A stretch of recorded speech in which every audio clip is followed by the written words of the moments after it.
Afternoon, Kansas City, Missouri issued an order that expands our prior directives. This is now a stay-at-home order. What we're doing now is suggesting, actually mandating, that anyone who is not engaged in essential activities or working for essential businesses needs to stay home. What are essential activities and what are essential businesses? Essential businesses include government, schools that are providing food, importantly not classroom instruction because the schools remain closed, grocery stores, any place you're getting food, your medicine, etc. This was an important step that was recommended not just by public health professionals in Kansas City, but we're seeing throughout the region and nationally to make sure that we're working towards containment of the coronavirus, making sure we're stopping the spread.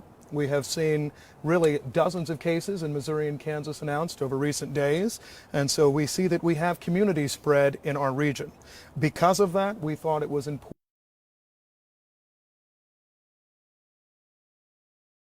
County, Kansas, Jackson County, Missouri, Wyandotte County, the Unified Government of Kansas City, Kansas, are also issuing orders and directives as well, and I know they'll be issuing their orders in the days ahead. We thought it was important for all of us throughout the region to make sure that folks understood and recognized how important it was for us to continue to maintain some of the social distancing directives that we've seen, but also, frankly, to have what is closer to a shutdown of basic activities. While people can still live, while we can still have essential operations running, we thought that it was vital for our community that everyone recognized that we all need to stand together as one community, Missouri and Kansas, north, south of the river, to say that it's important for us to have a slowdown, a stark slowdown in activities, and to make sure we were addressing this as well. Well, I've released an order. It is publicly available now. In that order, we give a list of what are essential business operations, what are minimum basic operations for a business. But basically what we're doing is this. We're saying if you don't have to go to work, don't go to work this week. If for some reason you're necessary to make sure that the building doesn't cave in while you're gone or make sure it's secured, then you likely can, but still maintain social distancing.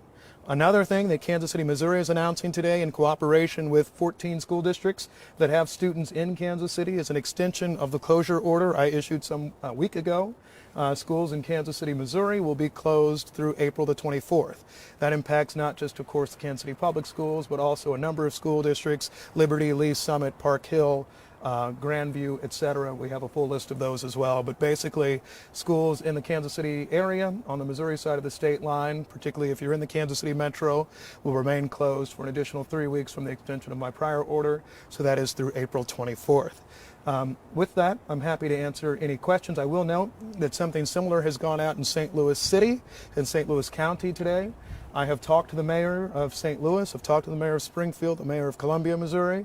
We're making sure that not just across the state of Missouri, but also in the Missouri, Kansas, Kansas City area, that we will take leadership roles even where others may not be inclined to act to make sure we're keeping our community safe.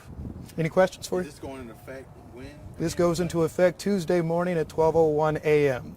The idea was that if you need to go to your place of business to pick up things, to take care of any other steps, feel free to go do that. Sunday, Monday, provide those opportunities. By Tuesday morning, we will have that order in effect. For those that do not comply with such orders, you're subject to ticketing, fines, and eventually a shutdown of your business operations by the city as well. One other note that I will make, somewhat different and lighter, we do recognize the challenge this creates for Kansas City businesses. My office continues to look each day as to how we can actually roll out ways to support businesses. Another order we issued today allowed for curbside pickup of packaged alcohol beverages, even from restaurants and bars. That's one step that we can do to try to make life easier for them during the interim. We're exploring with the Kansas City, Missouri Finance Department an extension of the due date for the Kansas City, Missouri earnings tax. As you've seen, our federal income taxes are now due July 15th. The Missouri Department of Revenue has announced July 15th due date. We may look to do the same for those who actually write an earnings tax check. That is not official yet, but that's something we're looking to explore in short order as well. You probably can't speak to this. This might be a separate entity, but anybody that's flying in Missouri, Missouri, Kansas City, in or out domestic and everything like that, does that go in effect with that as well, or is that a separate entity for the KCI airport?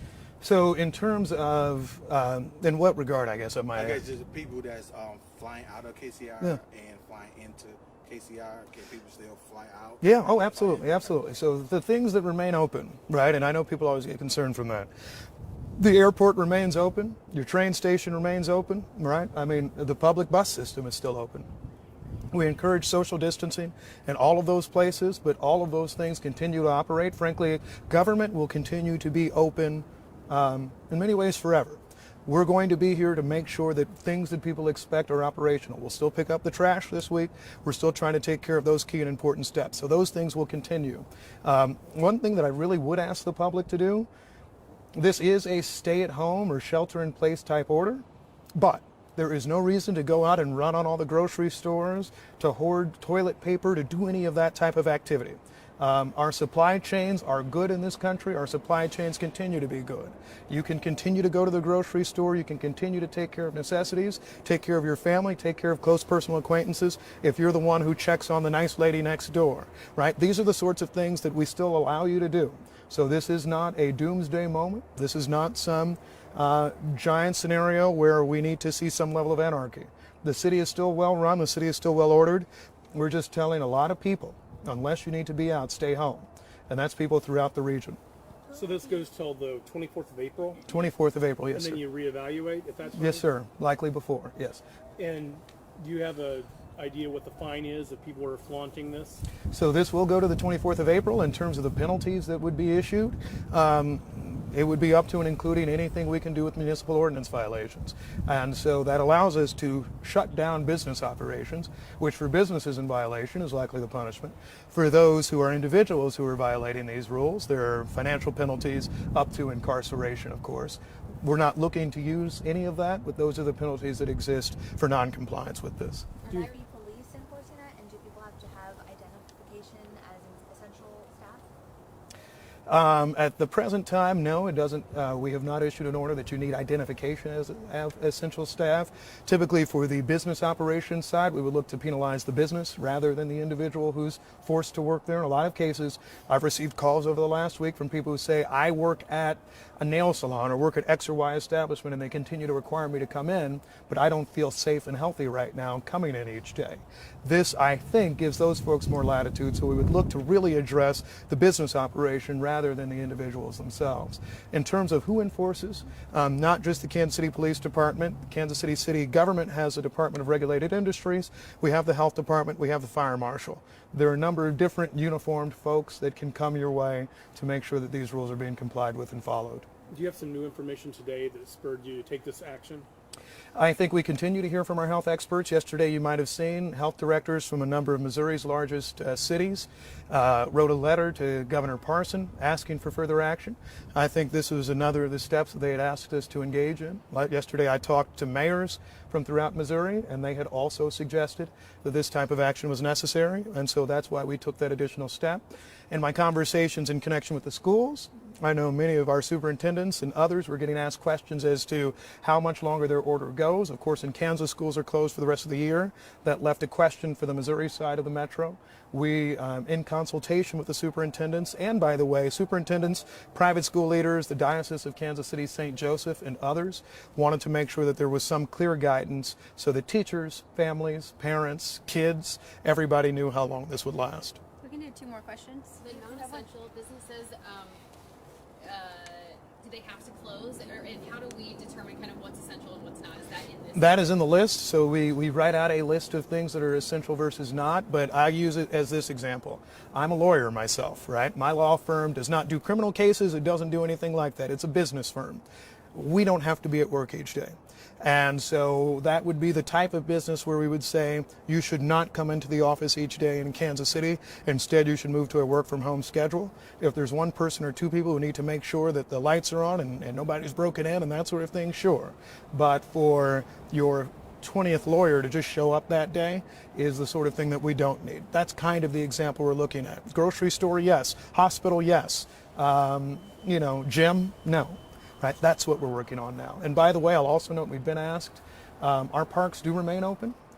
In this order, we still allow you to go outside. You can walk around. Please maintain social distancing to the extent possible.